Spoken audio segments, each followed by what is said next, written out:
Now guys, today we got a boring stock, but this stock has not been respected by Wall Street, and I want to bring it to my fans, to my audience, because I feel like you guys deserve to know about this stock. What is that stock, ladies and gentlemen? Let's get into that today.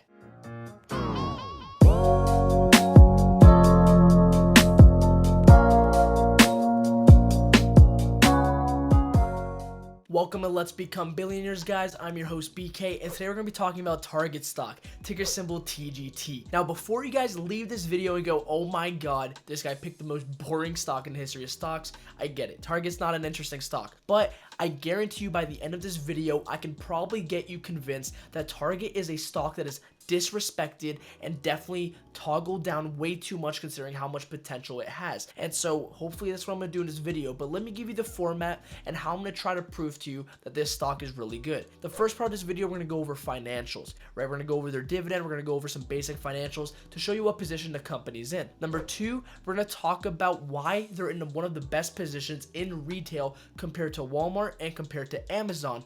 And finally, guys, we're going to end this video with their expansion plans. What else are they planning to do to expand Target's brands and to grow? And what do I think about their plans? And then we're going to end this video with seeing if you guys like it or leave me a fat dislike with the dislike button destroyed from smashing it so many times because I didn't convince you of anything. Now, guys, in terms of the overview, the first thing I want to mention is their dividend. Now, they have a 1.66% dividend yield currently, and their payout ratio is at 38%, which is fairly respectable. Nothing special though. And of course, even though this dividend yield is a little bit low starting, you're getting a great quality business that's going to be growing very quickly, as I'll show you in a little bit, and the payout ratio is low enough for them to be able to expand it for many years on end. And even if their profits don't really increase for the next couple years for whatever reason, they're only at 38%, so they can double that dividend, and they're still more or less in a good position to pay you that fat dividend. On top of that, guys, this is a Dividend King with 52 years of dividend growth history, and so that's also something special you got to consider. Now, in terms of assets and debts, guys, they have $2.6 billion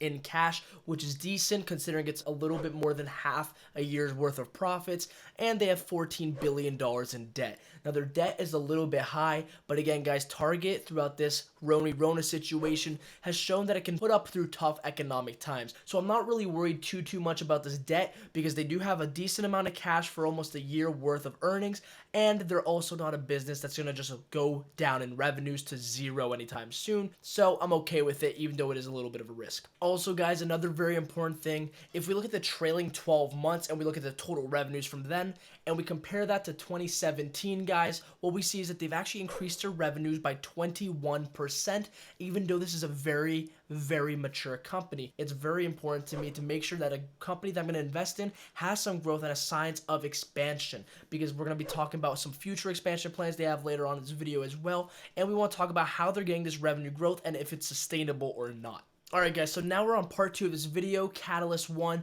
We're going to be talking about how Target is competing with Walmart and competing with Amazon. Now, here's how it's going, guys. Target and Walmart are beating Amazon in terms of online sales growth. And that's very important because Target's growth is speeding up. That increases their margins because online sales are better for margins. And it also makes them a lot more of a competitor to Amazon than they were just 5 years ago. But they also have an inherent advantage that no other retail store has. So we hear about the retail apocalypse, and I understand why we hear about that. But what people are missing is that there's a retail apocalypse for stores that do not meet certain criteria. What are those criteria? The store has to have everything they need inside of that store. And number 2, the store needs to have curbside pickup. Now, why is this the case? Here's why.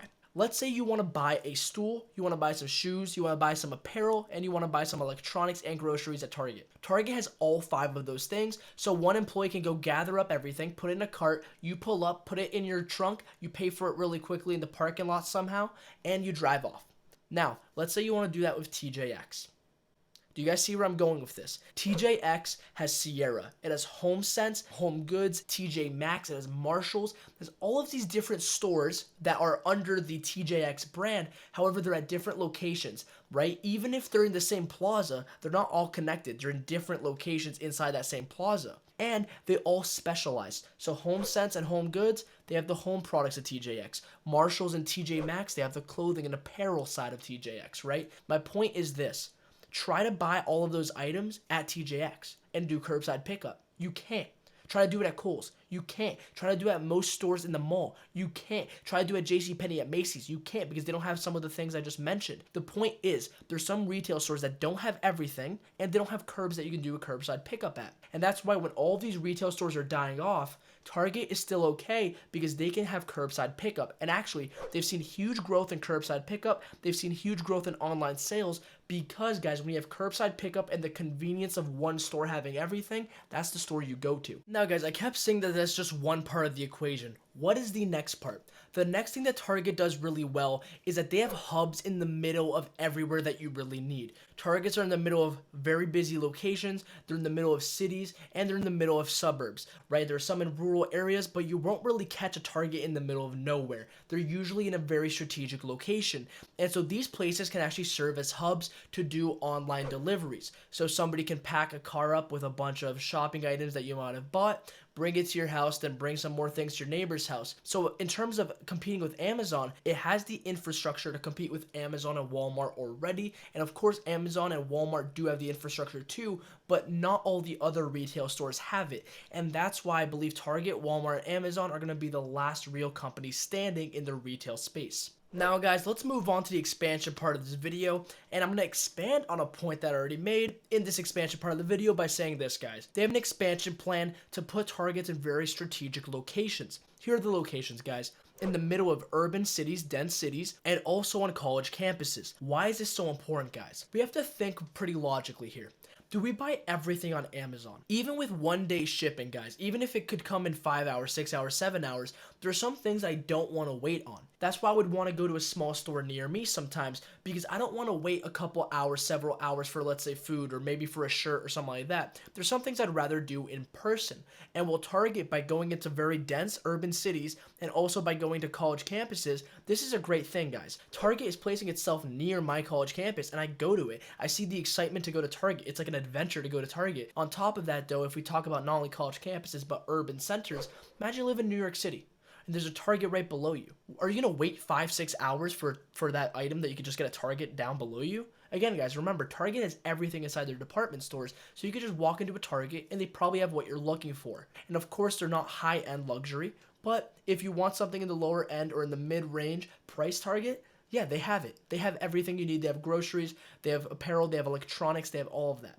Now, the last thing I want to talk about, guys, is how Target has been remodeling their stores. And this is actually very important, more important than you think. Now, Walmart, whenever I walk into it, it looks old, it looks disgusting. It hasn't really changed since I was like 6 years old and I used to go to that Walmart. However, when I walk into Target, Target looks brand new. It looks fresh. It has a nice atmosphere. It has Pizza Hut inside of it. It has Starbucks inside of it. It's just an all-in-one location, and it looks pretty nice given the low range of products that it has. And so whenever I walk into a Target, I just feel better. I'm more likely to walk into a Target if there's a Target next to an Amazon. Now, what's my point?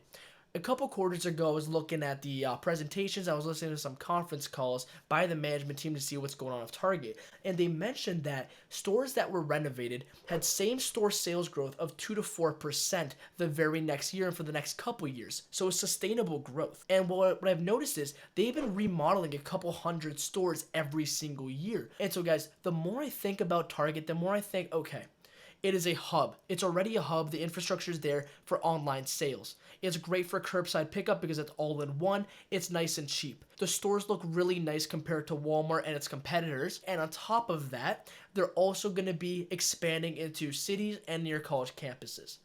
I just don't see what can go wrong. And that's why I love it so much. The fact that this stock was just never appreciated, never respected, and then all of a sudden Target's like, hey, we got this plan. Wall Street, can you listen to us? Wall Street didn't listen. They put their ear away. They're like, nah, we don't mess with Target. We mess with Walmart. We mess with Amazon. And Target's like, hey, man, I'm an underdog. And you don't bet against the underdog, baby. So I love Target for that exact reason, guys.